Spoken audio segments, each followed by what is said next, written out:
Here's another edition of the BayCare Health Systems podcast series, BayCare Health Chat with Melanie Cole. Welcome to BayCare Health Chat. I'm Melanie Cole, and today we're discussing advanced directives and healthcare decisions that affect the LGBTQ plus community. Joining me is Jacqueline Weller. She's a bioethics consultant with BayCare. Jacqueline, it's a pleasure to have you join us today, and this is a really under-talked about topic, and I'm so glad that we're talking about it today. So before we get into specifics for the LGBTQ plus community, what is advanced care planning and what are advanced healthcare directives? Why are they important? Well, first, thank you for having me, and they are so important. And advanced care planning is really, it allows you to decide the kind of healthcare treatment you would receive if you were not able to make decisions or speak for yourself, maybe due to an injury or an illness. And the advanced directive is really a legal document that explains your medical decisions about you. It's what decisions you want, decisions you do not, which relates to the care that you'll receive or care that you absolutely do not want. It lets your healthcare team, your loved ones, know what you want and what you would not want. And it gives you a way to tell them your wishes, but at the same time, help to avoid some confusion later on when you have these incidents that may happen. It also ensures your wishes are known, and also one of the important things is it can reduce the stress of the medical decision process on others, whether it's your surrogate or whether it's just a family member acting as a proxy. It will help guide them in the decision making that needs to be done. Well, thank you for that. Now, since we're talking about these decisions that affect the LGBTQ plus community, tell us about the extra importance of advanced directives for this community. Are there differences, and why is it that much more really important that they take care of these bits of paperwork? Well, for the LGBTQ community, a lot of times, when we're talking about advanced directives, we're talking about maybe instances where not only for illness and injury, where you may temporarily not be able to make decisions for yourself, but then regain your capacity and be able to make decisions on your own. However, then there are times when we may be making decisions where we're talking about end-of-life kind of decisions for individuals. So for the LGBTQ individual, it can be filled with complex family and social dynamics, and can result in the individual's biological family denying the role of their partner, their friends, and family of choice with which they feel where the individuals find, acceptance. So their friends and family that are part of their lives who are very important to them may be totally pushed away.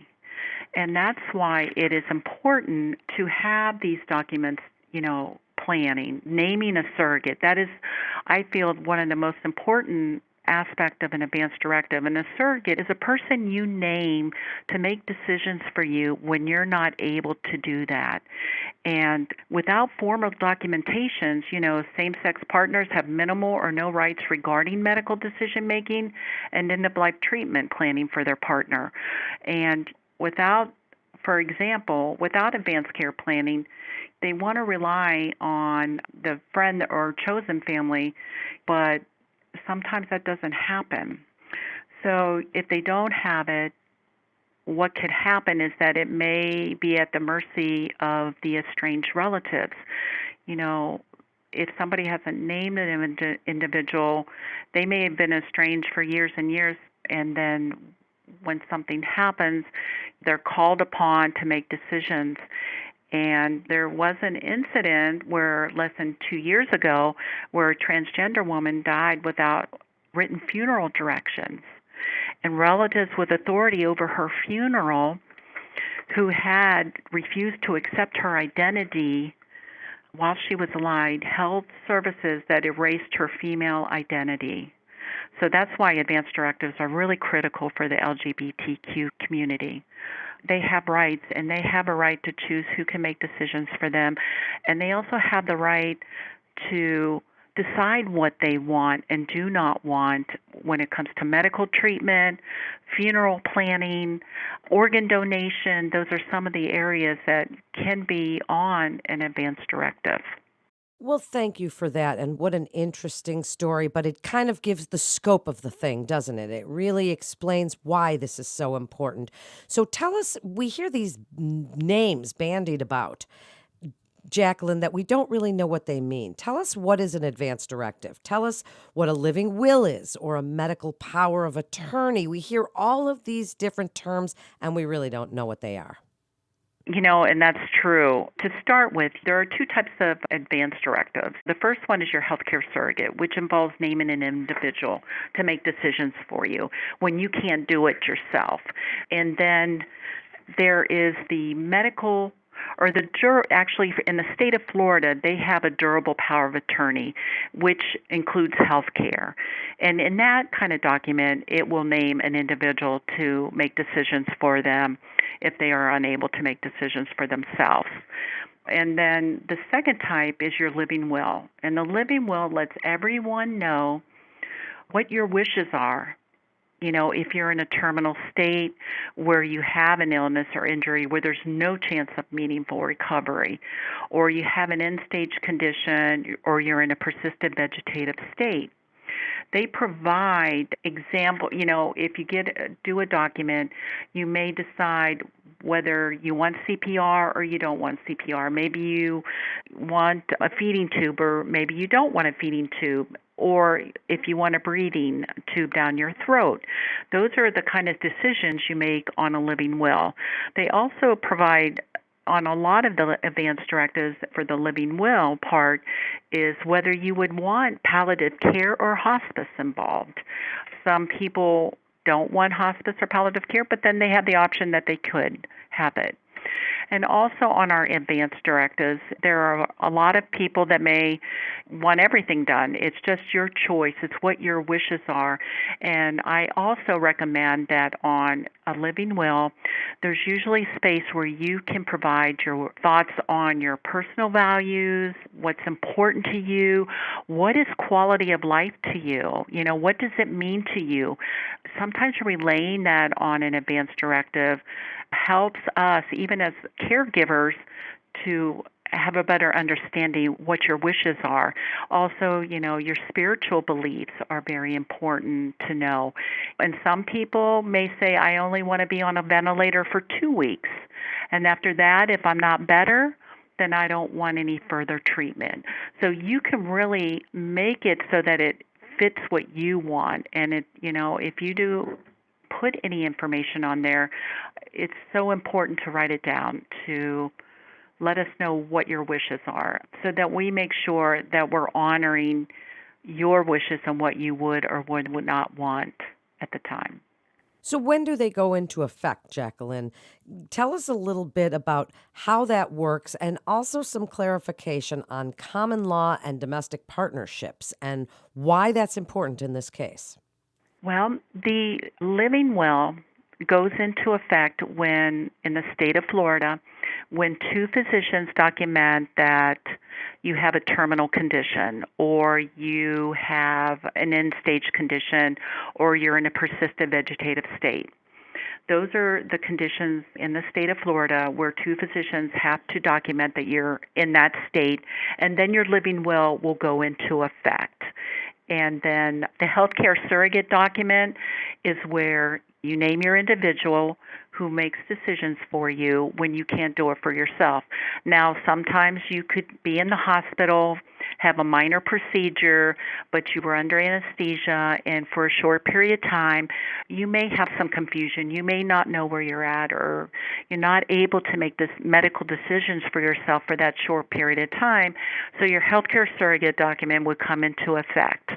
But however, once you regain your ability to make your own decisions, that determination ends and you return to making your own medical decisions. Now, as for our domestic partners and the common law, in the state of Florida, we do not have common law here. That was done away with in, I believe, in 1968. However, we do have domestic partnerships. Now, they're not in all counties in the state of Florida, so I always recommend that, check with your county to see if they do have a domestic partnership registry. And that's where two individuals go in and you go and register your partnership. And so what it is it's like a marriage without the whole, that part of the legal aspect of it. You just go in, you register with the court, and everything that, such as for health care, your partner will be your decision maker. And it's important to have that document, so if your partner is in the hospital or, in the doctor's office, you give them a copy of that so that they know that your partner is your decision maker and vice versa. Now, if I would like to add that if they want to terminate their domestic partnership, then they have to go back to the court and fill out the forms to terminate the domestic partnership. So then once that is done, it's over, and if somebody needed to check up on it, they would be able to do that with the clerk of the court. So, Jacqueline, what are some considerations when we're choosing our medical power of attorney, when we're setting up these advanced directives? How do we go about selecting our healthcare agent? And also, how do we start that conversation with a loved one about planning for this situation? Not everybody's comfortable talking about this. Not everybody wants to have that conversation. So, what are we looking for in the person that will be our proxy?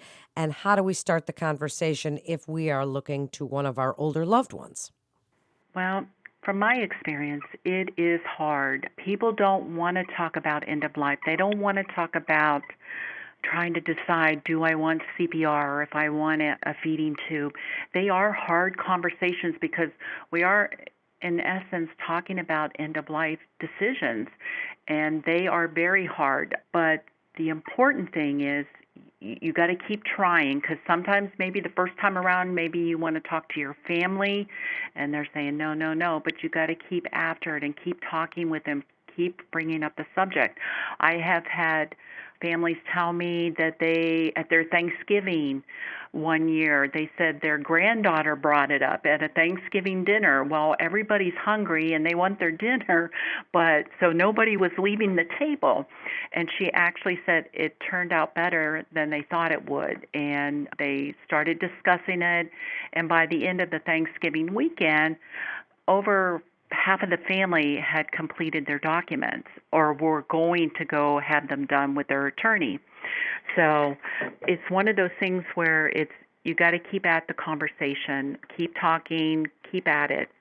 And the considerations for selecting a decision maker, it's important to have someone that understands you, that understands what your values are, what your spiritual considerations are. You need to have that talk with them to see if they would be able to do that. Would they be able to remove you from a ventilator if you were at end of life? Would they be able to do that? Would they be able to have the discussions with the healthcare team and be your advocate? That's the most important thing, is to be your advocate and handle conflict with others who might disagree with your wishes, because the healthcare surrogate that you decide to make decisions for you has to be able to handle maybe other family members who may be disagreeing with the decisions you're making, even though you may be honoring your friend or family members' wishes that are on their living will. So that's important. You have to have someone that's going to advocate for you and follow your wishes.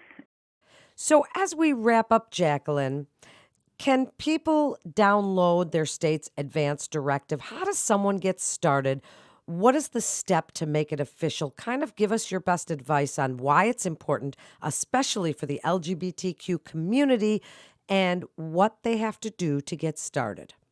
Like I said, for the LGBTQ community, it is so important, especially for you, because you want to make sure that the person that you want to make decisions for you is allowed to make those decisions, because if you do not designate them, then they will not be allowed to make those decisions for you.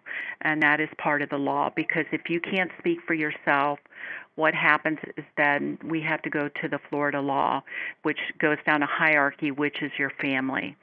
So for an LGBTQ community, it's so important that they, whoever they want to make decisions for them, to do it. And then once that is done, to complete a living will, to let them know what your wishes are for end of life, funeral, organ donation, all your wishes, anything extra that you may think that is important to you, put on that document. You can download across on the websites. There are different advance directives, and the Florida state statute has it within theirs. The Department of Health of Florida also has a advance directive. Baycare has a brochure which is beautifully done, and it kind of walks you through, and it has question and answers also in the brochure that can be downloaded from baycare.org/advance directives. And that will get you started. And in the state of Florida, you don't need a notary. You just need 2 witnesses to witness your signature, and those witnesses should not be part of your healthcare surrogate decision. They should be totally somebody. I always recommend don't have it be family, just have maybe 2 friends witness your signature. Thank you so much, Jacqueline. Really great information and so important, and especially for the LGBTQ community, it is important that they have their wishes known. So thank you for joining us today, and to learn more about advance directives or to download a free guide to advance directives today, please visit our website at baycare.org for more information. That concludes this episode of Baycare Health Chat. Please remember to subscribe, rate, and review this podcast and all the other Baycare podcasts. I'm Melanie Cole.